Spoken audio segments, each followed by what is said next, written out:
कि जन आधार में bank account देखते नहीं है, पैसे किसी दूसरे के खाते में चले जाते हैं या बंद में चले जाते हैं तो दिक्कत हो जाती है।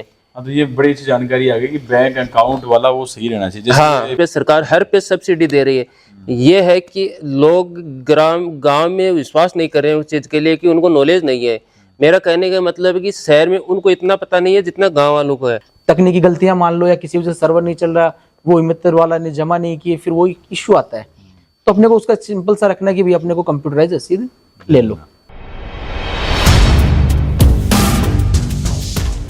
दोस्तों राम राम सा, मैं थाको दोस्त थाको भाईलो थाको मित्र हुकुम सिंह, और आज बहुत ही इन्फॉर्मेटिव और बहुत ही इम्पोर्टेंट महत्वपूर्ण ये वीडियो है, लाइव सेशन है। इसके अलावा भी दूसरे कैमरा से शॉर्ट वीडियोस के माध्यम से भी बहुत महत्वपूर्ण जानकारी आपको साझा होती रहेगी।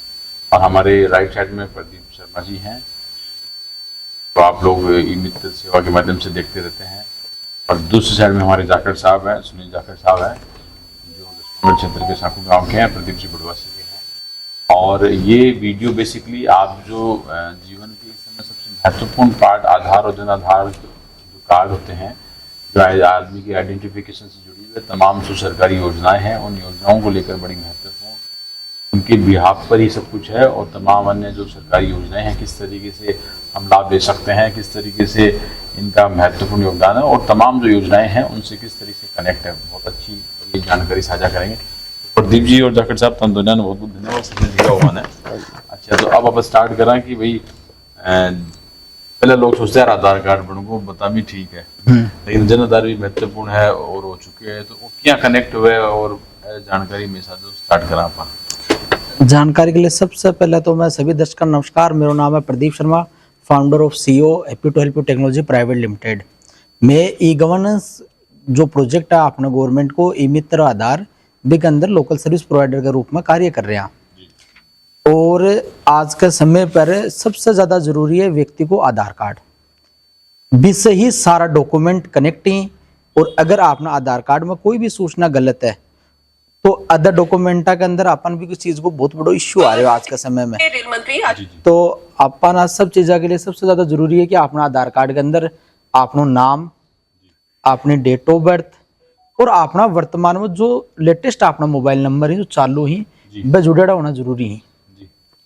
और आधार कार्ड का मैंने जब कुछ लोग के पुराना टाइम पर बनगा बे टाइम पर वह कोई वोटर आईडी से बनवा लियो, कोई ड्राइविंग लाइसेंस से बनवा लियो, जबकि एक्चुअल के अंदर बैंक का जो 10th का जो मार्कशीट का डॉक्यूमेंट ही एजुकेशन का बैंक के अंदर और बैंक का जो पुराना डॉक्यूमेंट है, चाहे वोटर आईडी मान लो चाहे ड्राइविंग लाइसेंस मान लो, बैंक कुछ ना कुछ डिफरेंस हो, चाहे वो नाम का उच्चारण का मान लो या कोई छोटी मोटी स्पेलिंग मिस्टेक मान लो, तो बैंक की वजह से कुछ बहुत सारे लोगों का आधार कार्ड गलत बन गया।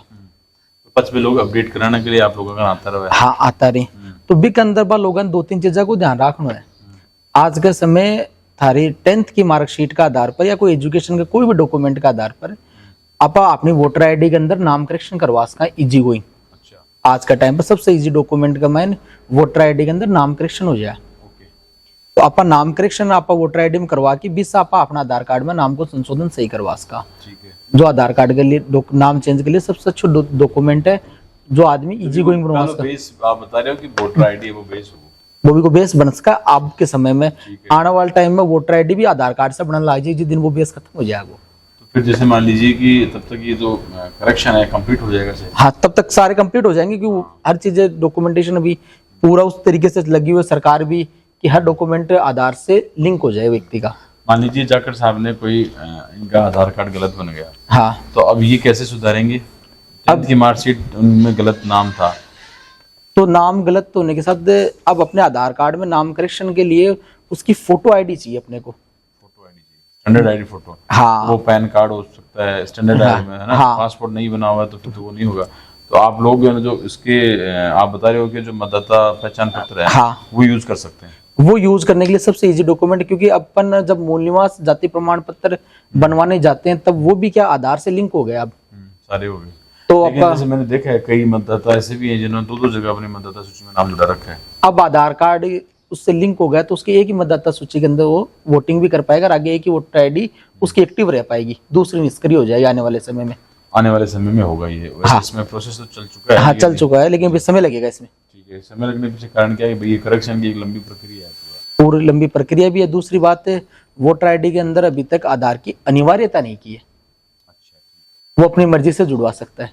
तो अनिवार्यता भी होनी चाहिए, होनी चाहिए वोटर आईडी के अंदर, तभी तो डुप्लीकेसी खत्म होगी। ये आपने हैप्पी टू हेल्प, ये क्या नाम है संस्था का नाम बताया? Happy to help technology private limited. तो नाम कहाँ से ये बताया आपने? बहुत अच्छा नाम है ये मतलब उपज ही हो गई। ये उपज भी थी, और उस टाइम पर क्या है कि एक उस टाइम वोडाफोन की टैगलाइन चलती थी, डॉग वाली। तो उस टाइम से वहां से वो नाम एक आई आइडिया, और वहां से वो चला हुआ है। बहुत बढ़िया। डॉक्टर साहब भी तरह मतलब एज हैप्पी टू हेल्प की फ्रेंचाइज आंकन भी है और भी बहुत आंकन आने को छोटा सा नॉलेज है। डॉक्टर साहब लगातार बात करें, अच्छी जानकारी मिल रही है शर्मा जी से, तो आप भी जानकारी आगे बढ़ाओ। नमस्कार, राम राम। हार्दिक मित्र ग्राहक सेवा केंद्र साको मेरा है। एक छोटा सा गांव है, लेकिन उसमें हर घर में मेरी पूरी जानकारी जाती है। जो भी सरकारी कल्याण योजनाएं हैं, जैसे राशन कार्ड से गेहूँ मिल रहे हैं, अभी वो वर्तमान में चालू है। जन आधार से पेंशन है, वो अभी चालू है। अभी 1250 रुपये पेंशन हो गई। और भी उसमें अभी जो कृषि के लिए है, जो सिंचाई के लिए, जो भी खेत के लिए जो पाइपलाइन लेगा, फुहारा लेगा, उस पे तारबंदी वाला हो गया, तारबंदी वाला, उस पे सरकार हर पे सब्सिडी दे रही है। ये है कि लोग गांव में विश्वास नहीं कर रहे हैं उस चीज़ के लिए, कि उनको नॉलेज नहीं है। मेरा कहने का मतलब है कि शहर में उनको इतना पता नहीं है जितना गांव वालों को है। ये जो ई मित्र चला रखा है, इसमें मोबाइल रिचार्ज से लेके और 600 सर्विस हैं। हमारे प्रदीप जी हैं, इनका मैंने 3 साल से हैप्पी टू हेल्प से जुड़ा हूँ। इतना अच्छी सर्विस देते हैं। जब भी कोई भी दिक्कत आती है तो ये तुरंत कॉल रिसीव करते हैं और बताते हैं। नहीं तो इस वजह से आपने ई मित्र सेवा, किसान सेवा के अंदर बैंक सेवा, तो ये इसमें बताइए जैसे किसानों के कनेक्ट वाला चीजें बताइए, या कुछ जैसे मान लीजिए कॉलेज फॉरम है तो ये तो विद्यार्थियों के लिए होगा। इसमें सब ये सब 600 सेवा में है। जो जैसे मतलब जन आधार आ गया, तो जन आधार से जो भी राजस्थान में जितने भी काम होंगे, जैसे जन आधार से है तो तारबंदी भी जन आधार से बनेगी, फार्म लगेगा। जन आधार से सिंचाई का लगेगा, जन आधार से डिग्गी का लगेगा। छात्र के लिए भी जो मूल निवास है जाती हैं, जो छात्रवृत्ति के लिए जो छात्रवृत्ति फार्म है वो है लेबर डिपार्टमेंट। यानी राजस्थान में मेन चीज ये है कि राजस्थान में कोई भी जो भी सरकारी योजना के लाभ लेने के लिए जन आधार बनवाना अनिवार्य होगा। जन आधार, ये बताओ जैसे मान लो कि मुझे तारबंदी अपने खेत में लगवानी हो, हाँ, तो सब्सिडी भी सरकार प्रोवाइड कराती है सब, हाँ, तो मुझे फिर उसके लिए क्या करना पड़ेगा? उसके लिए सेवा केंद्र के अंतर्गत उसके लिए ये करना पड़ेगा। आप नजदीकी ई मित्र पे जाके उनको ये बोलना है कि तारबंदी के लिए मेरे को फार्म भरना है। तो वो ये बोलेगा कि आप एक तो जमाबंदी लेके आओ। तो जमाबंदी तो वो वहाँ पे निकाल देगा। फिर वहाँ पे एक नक्शा देगा, नक्शा पटवारी से ट्रेस, यानी नक्शे पे पटवारी के सिग्नेचर होंगे, और जन आधार, ये 3 चीज लेके, और फिर हमारे यहाँ ई मित्र का पोर्टल है, उस पे वो अपडेट होता है। 50 रुपये का टोकन करता है, वही गवर्नमेंट फीस है, वही लगती है। वो 50 रुपये लगते हैं, उसकी हम उनको रसीद देते हैं। और फिर उनका जब वो फार्म अप्रूवल हो जाता है, तो जो ग्राम सेवक होते हैं कृषि के, वो उनको कॉल करते हैं, वेरीफाई करते हैं उनके। फिर इसमें एक मेन चीज ये है कि बैंक अकाउंट सही होना चाहिए। लोग बहुत से ये देखते हैं कि जन आधार में बैंक अकाउंट देखते नहीं है, पैसे किसी दूसरे के खाते में चले जाते हैं या बंद में चले जाते हैं, तो दिक्कत हो जाती है। हाँ, तो ये बड़ी अच्छी जानकारी आ गई कि बैंक अकाउंट वाला वो सही रहना चाहिए। जैसे हाँ, वृद्धा पेंशन वाला है, हाँ, तो ये तो सबका अकाउंट खुला हुआ है, उनको भी उसी अकाउंट में आता होगा। सबका एक में आएगा। जन आधार का बैंक अकाउंट में IFSC कोड भी सही होने चाहिए। मतलब क्या आती है, कई ई मित्र वाले को नॉलेज नहीं होता है, तो वो क्या करते हैं कि वो IFSC कोड गलत लगा देते हैं, पैसे उनके आते नहीं है या अटक जाते हैं, तो फिर वो क्या है कि दिक्कत हो जाती है। इसमें मैं विश्वसनीय परिवार के, जैसे आपके यहाँ ना जितने भी हो, जहाँ भी हो ई मित्र वाले, बैंक नहीं या कोई और दूसरी सेवा, हाँ, मतलब मेन चीज है कि जो ग्रामीण ई मित्र हैं उनके पास हर सुविधा मिलेगी। मतलब ये मिलेगी, जैसे राशन कार्ड है, तो हम राशन कार्ड का काम करेंगे तो पहले हम राशन कार्ड का एक फार्म देंगे, फिर उनको ये बोलेंगे ये राशन कार्ड के लिए आपकी, मतलब वो ये बोलेंगे कि मेरे को एक, आप सपोज करोगे एक नया राशन कार्ड बनवाना है, तो हम उनको ये बोलेंगे भाई नया राशन कार्ड पहले तो एक आदमी के नाम से बनता था, आजकल जन आधार भी लेडीज है और राशन कार्ड में भी मुखिया लेडीज है। उसके लिए राशन कार्ड में सबके आधार कार्ड, लेडीज के फोटो, सिग्नेचर, बैंक पासबुक, और वो है ना क्या बोलते हैं, बैंक पासबुक हो गई, गैस डायरी, और फिर वो नया राशन कार्ड बन जाएगा। हाँ, नहीं नहीं, ऐसे नहीं बनेगा नया राशन कार्ड। ये फार्म भरने के बाद में वो प्रक्रिया होती है ग्राम सेवक के पास, ग्राम सेवक उसके सिग्नेचर करता है, सिग्नेचर करने के बाद में हमारे पास आता है। और शहर में होती है बीएलओ के पास में या फिर किसी? नहीं, शहर में तो ये नगर परिषद में होती है। वार्ड पार्षद कर वार्ड पार्षद तो सिग्नेचर ही करेगा, वेरीफाई करेगा। वो वेरीफाई करता है हाँ। कि भाई यहाँ पर रहता है और इसका राशन कार्ड बना हुआ नहीं है, या ये जो व्यक्ति इसका नाम जुड़वाना चाह रहा है उसका ये जुड़वा सकता है, ये व्यक्ति यहाँ आ गया है, जो शादी होके आ गया, कोई और है, या कोई ट्रांसफर होता है उस चीज के और लिए। ग्रामीण का होता है पंचायत समिति में। और इसके अंदर क्या हो गया कि दो चीजें हैं राशन कार्ड के अंदर, कि कुछ लोग क्या करते हैं कि जैसे शादी हो गई उसके बाद अपना नाम वहां से अपने परिवार से कटवाते नहीं है, जबकि उनका नियम ये कि जैसे आपकी शादी हो गई आपको अपना नाम उसी समय कटवा लेना चाहिए। 21 दिन का एक नहीं नहीं, वो नहीं है, वो नहीं है 21 दिन का कोई इशू नहीं इसमें, युवा पंजीयन का विवाह पंजीयन के अंदर और जन्म मृत्यु के अंदर है वो वाला।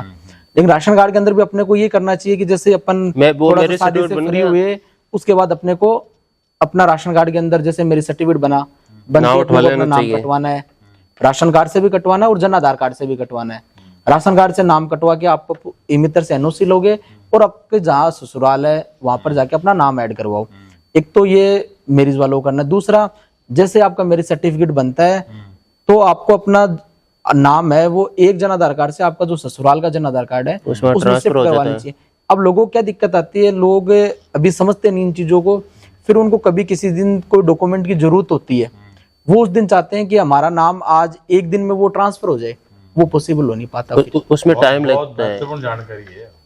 तो इसके लिए अपने को क्या है कि सभी लोगों को एक ये अपने चलन के अंदर मान लो, अपने को ये अपने लेना पड़ेगी जिम्मेदारी के साथ कि भाई मेरे को मेरे डॉक्यूमेंट समय के साथ साथ चेंजेस करने, क्योंकि जन आधार कार्ड के अंदर भी एक प्रोसीजर है, वो फर्स्ट लेवल होगा, सेकंड लेवल उसके बाद सेकंड लेवल होगा, 1 महीने का फिर टाइम लगता है। स्टेट के अंदर वो अनुलिपीकरण होगा, डीडुप्लीकेशन होगा पूरे राजस्थान के डेटा सेंटर के साथ। तो उसके अंदर एक प्रक्रिया उसमें समय लगता है। जैसे मान लो आज किसी व्यक्ति ने अपना कोई भी करेक्शन करवाया जन आधार कार्ड में और ग्राम से किसी वजह से 2 दिन छुट्टी पर है, अब वो व्यक्ति अटक गया भाई। तो इसके लिए अपने को क्या पहले से प्रिपेयर करने, अपने डॉक्यूमेंट को चेक करना है कि भाई मेरे जन आधार कार्ड के अंदर जितनी भी सूचनाएं हैं वो सारी सही है क्या, अगर उसमें कोई भी डिटेल गलत है तो अपने को उसको करेक्शन करवाना है, अभी करवा लो जिससे, और एक साथ करवाओ जिससे क्या है कि आपका समय खराब नहीं हो और जो अधिकारी जो चेक करने वाला उसको भी ज्यादा समय नहीं लगे, वो सारे एक साथ डॉक्यूमेंट चेक करते रहना चाहिए। ये तारबंदी वाला बता रहे थे, उसमें तो शायद वो मतलब कितना हेक्टेयर में 45,000 रुपए कितना मिलता है? वो उसका 48,000 रुपए उसमें 2 हेक्टेयर में है वो, 2 हेक्टेयर में, है ना? तो उसका ये मतलब उसमें सब्सिडी कितनी % रहती होगी? सब्सिडी है ये, मतलब 48,000 रुपए तो दे रही है, जितनी कम जमीन होगी उससे कम वो उनका वो पैसे कम होता रहेगा। हाँ, ठीक है, बहुत बढ़िया। और जैसे इसमें जैसे मान लीजिए कि किस तरीके से केसेस आते हैं, नहीं सवाल किसी का सवाल हो तो भाई वो कैसे इसमें ये आते हैं सर कि ये जन आधार है तो उनको क्या है कि आज मतलब जन आधार की हमने हर जो ई मित्र पे आते हैं उनको प्रचार से बोलते हैं कि जन आधार की EKYC करवा लो, तो वो EKYC नहीं करवाते हैं। फिर क्या होता है कि जब एडिटिंग करते हैं EKYC का ये मतलब हुआ कि आधार में जो डिटेल है वो जन आधार में आएगी, जो पहले पता चलेगा कि वो व्यक्ति जीवित है भी और उसके डॉक्यूमेंटेशन के अंदर जो आधार है वो एकदम से as it is Jan Aadhaar card में अपडेशन कर दिया कि लिंकिंग हो जाए, किसी व्यक्ति के 2 नाम ना हो। पहले तो क्या था कि जन आधार कार्ड के अंदर EKYC का सिस्टम नहीं था, तो क्या होता था कि लोग अपनी मार्कशीट से तो नाम लिखवा दिया जन आधार कार्ड के अंदर और आधार कार्ड के अंदर उसका कोई नाम अलग रह गया किसी भी गलती की वजह से। तो उन सबको एक मर्जिंग करने के लिए डिपार्टमेंट ने अब एक नया सर्कुलर करके EKYC कॉन्सेप्ट ला दिया कि जो आपके आधार कार्ड में नाम, डेट ऑफ बर्थ है वही एज इट इज आपके जन आधार कार्ड में होगी। बहुत बढ़िया, बहुत अच्छी बात। कुछ सवाल आए हैं, हुकुम जी इनको पूछो कि PM किसान निधि का पेमेंट नहीं आ रहा है और रजिस्ट्रार हम PM किसान पोर्टल पे पेमेंट स्टेटस आधार नोट स्टैंडिंग आ रहा है, अभी तक एक भी किस्त नहीं है। मैं ये बताऊं, PM किसान का सुनो, PM किसान का ये हो गया कि अभी फार्मर ID चालू की है। तो ये फार्मर ID ये है कि कई लोग ये फार्मर ID नहीं बनवा रहे हैं। तो फार्मर ID ये जरूरी हो गई कि जैसे जन आधार को आधार से लिंक किया है वैसे आधार को जमीन से लिंक किया है। तो अभी जो नया पोर्टल आया है उसमें हम PM किसान का जिसके पास आधार डाटा डालेंगे तो वो ऑटोमेटिक ले लेगा कि डाटा नॉट लैंड फाउंड, यानी वो ये बता देगा कि इसकी फार्मर ID नहीं हुई। तो उसको पहले तो फार्मर ID बनवानी होगी, फिर उसको ये करवाना होगा कि उसमें जो बैंक खाता है वो वहाँ पे बैंक में जाके उसका ऐप के ऊपर असेट होता है कि वो चालू है क्या, जो एक वो देखना है। एक उसकी EKYC जरूरी है, वो हमारे ई मित्र पे होती है, उसका जो गवर्नमेंट चार्ज है वो लगता है, वो उसको करवानी जरूरी है। दूसरी बात, उसमें स्टेटस देखना पड़ता है कि इसके किस कारण नहीं आते, तो वो नजदीकी ई मित्र पे जाएगा तो वो उसको पूरी बात बता देगा कि उसमें इसमें क्या इशू है, उनकी क्या दिखा रखा है। उन्होंने जो लिखा है देखो। और कोई भी सवाल हो ले सकते हैं साथ में, और मैं इनमें डिस्क्रिप्शन में इनके नंबर भी अंकित करूंगा शर्मा जी। अब इसमें जो लिखा हुआ है ना आधार नोट स्टैंडिंग वाला, इसका क्या है कि सर इन्होंने अपना जो बैंक अकाउंट है उसके अंदर आधार कार्ड का अपने को 2 चीजें करवानी होती है, DBT एक्टिवेट। तो वो DBT वाला इनको एक्टिवेट करवाना है अपने आधार कार्ड। वो बैंक में होता है। हाँ वो बैंक में होगा। राज राव साहब के सवाल का जवाब है जी। हाँ, कि उनको अपने DBT एक्टिवेट करानी पड़ेगी। एक अगर फिर भी इनके इश्यू आ रहा है तो ई मित्र पर जाके उसका जो करंट स्टेटस है आवेदन का वो बता देंगे, तो अपन उसको उसके हिसाब से सजेस्ट कर देंगे कि उनको किसके पास जाके अपना वो आगे कंप्लीट करवाना है। और इसके अंदर 2-3 चीजें होती हैं। जब भी कोई किस्त जारी होती है तो जितना भी इनका पैसा रुका हुआ है, वो सब बातें एक भी किस्त जारी नहीं हुई तो सारा एक साथ आ जाएगा, वो कोई इशू नहीं है उसमें, पेमेंट नहीं लेकिन इनको अपने डॉक्यूमेंटेशन की जितनी भी फॉर्मेलिटीज हैं वो पूरी करनी पड़ेंगी। हाँ बहुत बढ़िया, तो आप टेंशन ना लें, वो पेमेंट सारा जाएगा जैसे बता रहे हैं। और इसमें ज्यादा मतलब और स्टेटस आपको पता लगा। हाँ नहीं, उसमें ज्यादा भी मतलब ये आगे चेक कराना चाहिए। तो पंचायत समिति वहाँ पे तहसील में ऑफिस है, वहाँ पे जाके वहाँ पे PM किसान के अधिकारी बैठते हैं, उनसे बात कर सकते हैं। आधार कार्ड में नाम चेंज के लिए चाहे साहब एड्रेस वगैरह चेंज हो तो अब आधार कार्ड में नाम करेक्शन के लिए 2 तरीके हैं। एक तो अगर किसी व्यक्ति का माइनर नाम चेंज है, जैसे मान लो हुकुम सिंह है, उन्होंने अपना नाम आधार में लिख लिया हुकुम और उनके डॉक्यूमेंटों में नाम है हुकुम सिंह, तो उस करेक्शन के लिए तो क्या है कि वो अपनी वोटर ID से करवा सकते हैं। एक किसी व्यक्ति ने अपना पूरा नाम चेंज कर लिया, जैसे मान लो किसी को घर पर नाम बोलते थे कोई और उसके डॉक्यूमेंट में नाम है पूरा अलग, जैसे मनोज राजेश हो गया, तो उस कंडीशन के अंदर उनको बनवाना पड़ेगा अपना गजट नोटिफिकेशन। तो गजट नोटिफिकेशन का एक प्रोसेस है, उसके थ्रू बनेगा और उसके तहत भी उसका नाम करेक्शन हो जाएगा। एक उसमें माइनर चेंजेस है, छोटा मोटा भी नाम वही दिख रहा है प्रतीत हो अपने को, उस कंडीशन के अंदर वो वोटर ID से करवा सकता है। ये दोनों चीजों से उसका नाम करेक्शन। नोटिफिकेशन की भी बता दो इनको किस तरीके से। गजट नोटिफिकेशन के लिए क्या है कि अपने ई मित्रा के थ्रू एक आवेदन होता है जिसके अंदर आपका शपथ पत्र लगेगा, आपके जो दोनों नाम है उनकी आइडिया लगेंगी, भी आपने ये नाम पहले कहाँ काम में लिया है या कहाँ पर आपके पास ये नाम कहाँ से आया पहले वाला, और अब आपका जो करंट नाम है उसका डॉक्यूमेंट लगेगा। फिर अपने गजट नोटिफिकेशन की जो ऑफिस है वहां से वो गजट नोटिफिकेशन जारी होगा, जो हर शुक्रवार को अपने यहाँ जारी होते हैं। एक जैसे मिनी बैंक सेवा वाली हुई है, तो लोगों का विश्वास तो गांव में मैंने देखा खूब बढ़िया वाला है, तो उसमें जैसे किस तरीके से लोगों की इसमें कुछ जानकारी जो आप साझा करना चाहें। लोगों को कई बार ऐसा होता है यार बैंक ही जाएं, माइक्रो मिनी बैंक का इस्तेमाल कम करते हैं, शहर में आने की सोचते हैं। नहीं, बैंकों के अंदर सर आज के टाइम पर इतनी जाने की आवश्यकता नहीं है। लगभग सभी बैंकों की मिनी बैंक के बैंक BC सभी गांवों के अंदर एक्टिव हो चुके हैं, चालू है। तो अपने के लिए खाली ये कि ध्यान रखना अपने को कि बैंक BC से कोई भी अपन ट्रांजेक्शन करवाते हैं, चाहे वो विड्रॉवल का हो चाहे वो डिपॉजिट का हो, उसकी अपने को कंप्यूटराइज रसीद लेनी है। बिल्कुल बिल्कुल। क्योंकि कई बार क्या होता है कुछ लोग एक विश्वास मान लो चाहे और मान लो, वो अपनी एक जमा पूंजी वहां दे देते हैं कि ठीक है भैया मेरे 5,000 रुपये जमा कर देना, और वो ये चाहते हैं कि मैं स्लिप भी ना भरूं, मैं मेरी रसीद भी ना लूं, सिर्फ जमा कर देना। कई बार उसमें कुछ तकनीकी गलतियां मान लो या किसी वजह से सर्वर नहीं चल रहा, वो मित्र वाला ने जमा नहीं किए, फिर वो इश्यू आता है। तो अपने को उसका सिंपल सा रखना कि भाई अपने को कंप्यूटराइज रसीद ले लो। बहुत बढ़िया, तो लेने वाले वो वेरीफाई हो जाता है, ठीक है अपना पैसा पहुंच गया, उसमें ट्रांजेक्शन ID अपने को मिल गई, कोई इशू नहीं रहता है। तो इस महत्वपूर्ण जानकारी में और जाकर साहब आप क्या सलाह? अभी मैं ये बोल रहा हूँ कि बैंक BC में गांव में ये थोड़ा विश्वास इसलिए नहीं करते हैं कि जो ID होती है, कोई ID बना रखा, जैसे एयरटेल पेमेंट बैंक है, फिनो बैंक है, ये बैंक BC वैसे नहीं है। बैंक BC एक बैंक है, बैंक से अटैच है, बैंक के द्वारा काम होता है। सिर्फ हमें क्या है कि हमें सिर्फ पैसे का लेन देन का कमीशन मिलता है, हम उनको रसीद देते हैं, सिग्नेचर करते हैं, एंट्री करवाते हैं, हर चीज़ का इसमें कोई अतिरिक्त चार्ज नहीं लगता है। दूसरी बात, इसमें सबसे बेस्ट काम ये है कि जो भी बैंक में जो खाते खुलते हैं उनसे ये खाता खुलता है, ये जीरो बैलेंस में खुलता है। यानी इसमें आप 500 रुपये रखो, चाहे 100 रुपये रखो, चाहे आप इसमें 1000 रुपये लिखो, आपका कोई इसमें चार्ज नहीं लगेगा। ये जो स्टूडेंट हैं छात्रवृत्ति के, जो उनके ज़्यादातर बैंक ये जो बीसी पे खुलते हैं, इनमें इनके पैसे आते हैं। इसमें क्या है कि इसमें खाते तो खुलते ही खुलते हैं। दूसरी बात, इसमें प्रधानमंत्री ने एक 2 बीमा चालू किए हैं, एक तो जीवन ज्योति सुरक्षा बीमा और एक है प्रधानमंत्री सुरक्षा बीमा। जीवन ज्योति सुरक्षा बीमा है 436 रुपये साल के लगते हैं। वो मतलब क्या मिलता है उसमें? उसमें ये है कि अगले की मतलब कि डेथ हो गई, कैसे भी हो गई, तो 2 लाख रुपए का क्लेम देती है सरकार। और 20 रुपये है तो 20 रुपये पे उस पे मतलब एक्सीडेंट बीमा होता है, उसमें मृत्यु हो जाती है तो 2 लाख देती है, और अपंग कुछ हो जाता तो 1 लाख रुपए देती है। इसमें एक तो लोग करवा लेते हैं आराम से, या उनको बताना ही पड़ता है वैसे? नहीं, वो नहीं करवाते हैं। वो ये बोल 20 रुपए में 2 लाख रुपए क्लेम समझते नहीं है, वो समझते नहीं। कई तो ये बोलते हैं कि हम मर जाएंगे तो कौन पैसे लेगा, क्या है गांव में वो चीज़ है। एक इसमें है कि अटल पेंशन एपीआई बोलते हैं उसको, जो भारत सरकार ने हर सबके लिए लागू किए कि आप मतलब कम से कम एज में अटल पेंशन होती है कि आप जैसे मतलब कि 18 साल के हो तो उसके 48 रुपये कटेंगे, आप 60 साल के हो गए तो आपको 1000 रुपये पेंशन मिलेगी।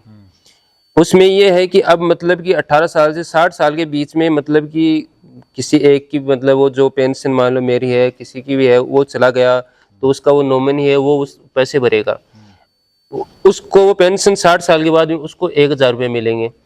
वो 1000 रुपये उनको मिलेंगे और वो जब तक जीवित है तब तक उसको मिलेंगे। उसके बाद में उनके दोनों के कोई नहीं है तो उसके 5 लाख रुपए उसके लड़कों को मिलेंगे।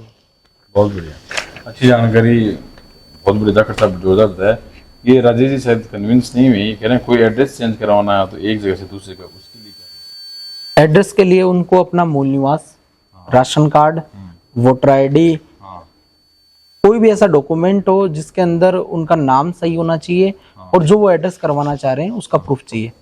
अब वो एक जगह से दूसरी जगह गए हैं तो वहां पर उन्होंने कुछ ना कुछ चीजें तो की होंगी, चाहे उन्होंने लाइट कनेक्शन लिया है या पानी का कनेक्शन लिया है, या उनका वहां पर राशन कार्ड होगा, या वहां का मूल निवास होगा, या वहां की वोटर आईडी होगी।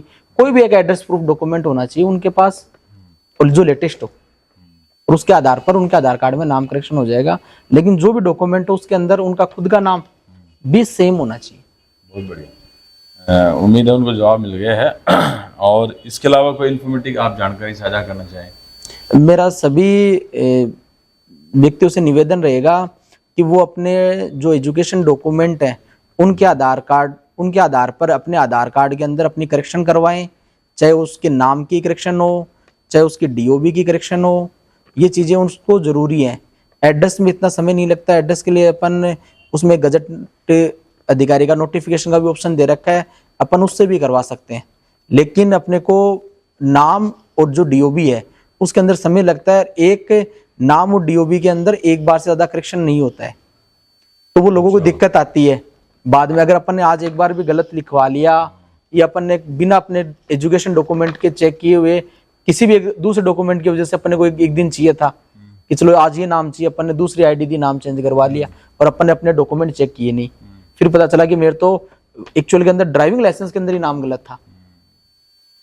एक से ज्यादा बार नहीं होता, एक से ज्यादा बार नहीं होगा। उसके बाद प्रक्रिया लंबी है, व्यक्ति को जयपुर या दिल्ली तक भी चक्कर काटने पड़ सकते हैं उसके लिए। एक ये दिव्यांग का सर्टिफिकेट में जैसे लास्ट फिर वो फाइनल वो तो एसएमएस में जाना पड़ता है, उसमें कोई जानकारी आपको नहीं? दिव्यांग के अंदर पहले तो वो ऑनलाइन आवेदन कर सकता है, फिर उसके बाद उसको डेट मिल जाएगी कि भाई वहाँ पर जाके अपने सरकारी हॉस्पिटलों के अंदर भी सुविधा है अपने जिले में। ये यहाँ लोकल वेरीफाई करेंगे कितना परसेंट विकलांग है। हाँ, विकलांग है। और उसके बाद उसका वो डिजिटली बन जाएगा सर्टिफिकेट। एक बार के अंदर कहीं कोई दिक्कत नहीं है। उसके बाद अपन उसको बढ़ाना कम ज्यादा करवाना चाहते हैं तो उसमें दिक्कतें आती हैं। ये सेम, लेकिन सबसे ज्यादा क्या आधार कार्ड डॉक्यूमेंट सबके लिए बहुत जरूरी है, क्योंकि अब क्या धीरे धीरे सरकार ने क्या किया, सारे डॉक्यूमेंटों को आधार से लिंक करती जा रही है। अगर अपन ने अभी आधार को सही नहीं करवाया और जिस दिन सारे डॉक्यूमेंट आधार से लिंक हो गए, सरकार अभी एक पोर्टल बना रही है पूरा जिस पर टेस्टिंग फेज चल रही है। उसके अंदर क्या हो रहा है कि आपके जितने भी डॉक्यूमेंट होंगे, आइडिया होंगी, वो सारी एक जगह से करेक्शन हो जाएंगी। जिससे आधार के अंदर आपके कुछ भी नाम वगैरह है उसी से ड्राइविंग लाइसेंस में अपडेट हो जाएगा। तो अपने को आधार कार्ड अपने एकदम से सही चाहिए। और उसके बाद अपने को राजस्थान सरकार की कोई भी योजना का लाभ लेना है या कोई भी डॉक्यूमेंट बनवाना है तो अपने को अपने जन आधार कार्ड की जरूरत पड़ेगी। हर जगह हर आवेदन के अंदर जन आधार कार्ड जिन्होंने नहीं बनाया है वो अब से बनवाने हाँ बनवा लें और अपना जो बना हुआ है उसको चेक कर लें एक बार कि उसमें कोई गलती नहीं हो। अब हिंदी के उच्चारण में और इंग्लिश के उच्चारण में अगर स्पेलिंग मिस्टेक भी है या स्पेस का भी इश्यू है तो वो आने वाले समय में उसको दिक्कत देता है। हो सकती है। ई मित्र के अलावा क्या ऑप्शन है, कहाँ पर होते हैं ये देखो, ई मित्र के अलावा अपने पंचायत समिति में चालू है। उसके अलावा आधार करेक्शन के लिए अपन बैंक के अंदर भी जा सकते हैं। कुछ बैंकों के अंदर भी सेंटर खोले हैं गवर्नमेंट। और अपने जो पोस्ट ऑफिस है उनके अंदर भी डिपार्टमेंट ने ये ऑफिस खोल दी है आधार कार्ड की, जहाँ पर अपन आधार से संबंधित करेक्शन करवा सकते हैं। और जन आधार कार्ड की करेक्शन अपन ई मित्र पर करवा सकते हैं, जो सभी गाँवों के अंदर शहर के अंदर ई मित्र उपलब्ध है खूब अच्छी संख्या के अंदर। तो राजेश जी ने और ये राव साहब ने धन्यवाद दिया है आप दोनों को। और साथ में नदीम भाई का सवाल आया है कि बैंक वाले 10,000 का लोन देते हैं तब ई मित्र की तरफ रास्ता दिखा देते हैं, बैंक को कोई समाधान नहीं, ये नहीं कहा कि 10,000 का लोन, ये बोल रहे हैं कि 10,000 रुपये लेन देन। हाँ, ये इनकी बात सही है। क्योंकि ये होता है कि जो हमारी जो बैंक होती है उनका हम पे टारगेट होता है कि 10,000 रुपये तक आप पैसे दो। जब हम काम नहीं करेंगे तो वो मतलब आगे उनको आगे रिपोर्ट कहाँ भेजेंगे। तो ये बोलते हैं कि भाई आप बाहर से हमारी BC है वहां से लो, दिक्कत कहाँ पे, पैसे तो आपसे ले नहीं रहे। तो बैंक वाले सही बोल रहे हैं, इसमें क्या गलत है? भाई इसमें 10,000 का लेन देन में आप यहाँ इनकी सेवा ले सकते हो, ये जैसे बता वो बैंक ने इसलिए कहते हैं कि जिससे क्या है कि जो अपना एक बैंक BC है उसका भी रोजगार चलता रहे। अगर बैंक उसको पूरा काम बैंक के अंदर ही होने लग जाएगा उसका, तो बैंक BC पर फिर करवाएगा नहीं। तो वो चाहते हैं कि हमारे भी वर्कलोड थोड़ा कम हो और लोगों की आदत पड़े और लोग डिजिटल दुनिया की तरफ चलने लग जाए, बैंक पर डिपेंडेंट नहीं रहे। दूसरा है कि सर आधार कार्ड में एड्रेस कितनी बार अपडेट आधार कार्ड में एड्रेस अपन अनलिमिटेड बार करा सकते हैं अपडेट, उसमें कोई इशू नहीं है एड्रेस अपडेट कराने में। अपन जितनी बार जहाँ अपन शिफ्टिंग होती जाती है अपनी व्यापार की वजह से मान लो या नौकरी की वजह से मान लो, अपन उसको चेंजेस करवा सकते हैं। एड्रेस आधार कार्ड नंबर तो वही रहेगा, आधार कार्ड नंबर सब वही रहेगा, बाकी चीजें बाकी चीजों में अपन करेक्शन नहीं करा सकते। अपने को address, mobile number, mail ID ये अपन अनलिमिटेड बार करवा सकते हैं अपनी। बहुत बढ़िया। और किसान योजनाओं के जैसे ये कोई सब्सिडी वगैरह विषय में कोई आप और कोई जानकारी हो? सब्सिडी के अंदर सर सिंपल सा है कि जो भी एग्रीकल्चर किसान है अपने, उन लोगों को उनके सभी की जगह मतलब किसानों के लिए इनके सुपरवाइजर लगे हुए हैं अपने एग्रीकल्चर डिपार्टमेंट से प्रत्येक गाँवों के अंदर। इनके टच में रहना चाहिए। इनके ग्रुप भी इन लोगों ने बना लिए हैं जिनके अंदर जब भी कोई आवेदन चालू होते हैं तो वो उसकी पूरी डिटेल उसके अंदर भी डालते हैं। नजदीकी मित्र से भी वो संपर्क करके अपना आवेदन करवा सकते हैं। और इसमें खाली एक इश्यू रहता है बजट का, तो हर चीज के लिए एक लिमिटेड बजट आता है। तो अपने को क्या है कि अपने डॉक्यूमेंट्स पहले से तैयार करके रखने, जिससे अपन क्या है कि जब भी कोई आवेदन चालू हो तो अपन सबसे पहले वो आवेदन कर सकें, और जब भी बजट आए, जब भी उनकी अप्रूवल चालू हो तो अपना सबसे पहले आवेदन अप्रूव हो जाए। बहुत बढ़िया। आपको जानकारी और कोई बताना चाहें, क्योंकि अब लाइव सेशन बहुत आप लोगों का समय बड़ा कीमती है। हाँ वो सही है। अभी इसमें हमारा कहने का मतलब है कि पहले क्या होता कि हर काम तहसील में होता था, आज ई मित्र पे ही हर काम मिलेगा। नामांतरण है वो भी आप ई मित्र से करा सकते हो, जमाबंदी भी ई मित्र पे होगी। आपको सिर्फ नजदीकी ई मित्र पे जाके जानकारी लेनी है। मतलब आप बाहर कहीं भटकोगे तो आपका काम नहीं होगा, पैसे भी लगेंगे फालतू में, आप शहर जाओगे वापस आओगे। तो यही है कि आप ज़्यादा से ज़्यादा ई मित्र का यूज करें। मोबाइल रिचार्ज से लेके 600 सर्विस हमारे ई मित्र प्रोवाइड करती है, जिसमें मोबाइल रिचार्ज भी है।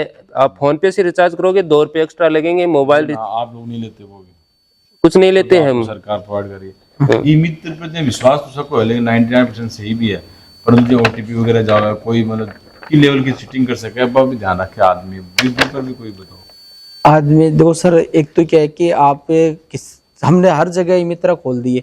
गाँवों के अंदर भी 4 से 5 ई मित्र हैं, IT सेंटर के अंदर भी ई मित्र है, और शहरों के अंदर हर वार्ड के अंदर ई मित्र है। तो एक तो अपन काम किसी भी मित्र पर करवाएं तो एक तो अपन वहीं बैठ के करवाएं, या तो अगर अपने को OTP अगर अपन किसी व्यक्ति को नहीं देना चाहिए किसी व्यक्ति को।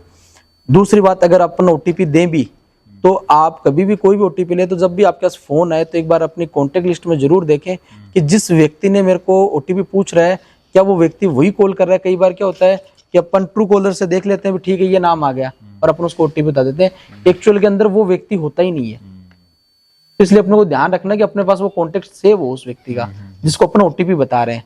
दूसरे लोग भी हो सकते हैं। हाँ, दूसरे लोग हो सकते हैं। तो अपने को नजदीकी जब भी अपन काम कराएं तो वहीं बैठ के 2 मिनट करवाएं। अगर अपने को ओटीपी बताना ही पड़ता है तो अपन उससे उसके व्यक्ति के नंबर अपने पास सेव रखें ई मित्र वाले के। कभी भी आप लोगों को कुछ जानकारी लेनी हो तो शर्मा जी के भी नंबर मैं बता देता हूँ और जाखड़ साहब के नंबर बता देता हूँ। शर्मा जी बताओ, आपका नंबर बताओ। हाँ, 94 61 94 56 94। तो आप कभी भी हैप्पी होने के लिए हैप्पी टू हेल्प डेस्क पर संपर्क कर सको। जाखड़ साहब तारा भी बताओ।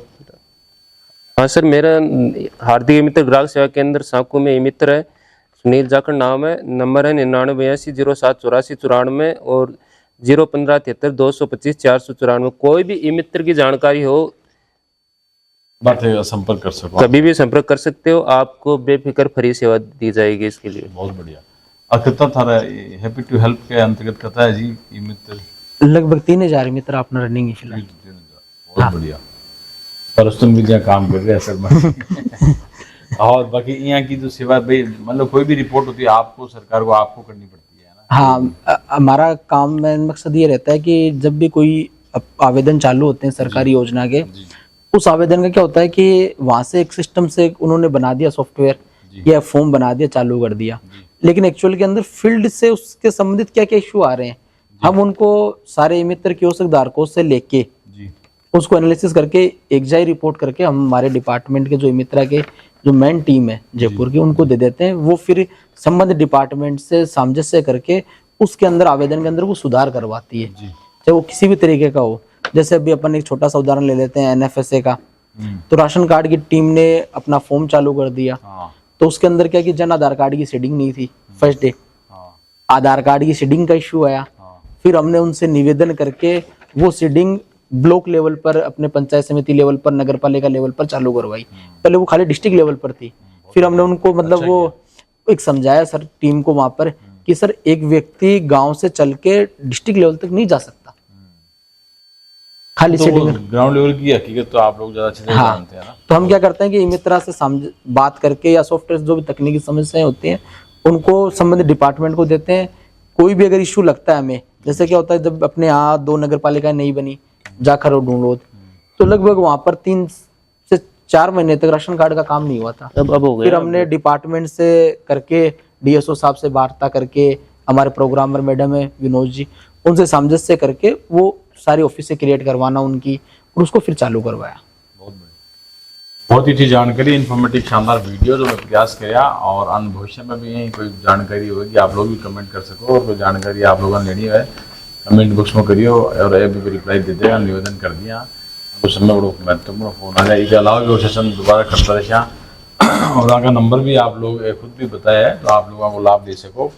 बहुत बहुत धन्यवाद आप लोगों ने समय दिया। और बताओ कुछ कह रहे। और एक मैं करो, कोई ने भी अगर आधार कार्ड से संबंधित अपनों को काम करवाना है या कोई सूचना चाहे तो अपने पंचायत समिति आधार सेंटर का नंबर ही 76 270 59 001 आ नंबर पर सुबह 10 बजे से लेके 5 बजे तक कोई भी व्यक्ति बात कर सके और बाकी डॉक्यूमेंट पूछ के आ सके, जिससे कि वो समय खराब नहीं हुआ।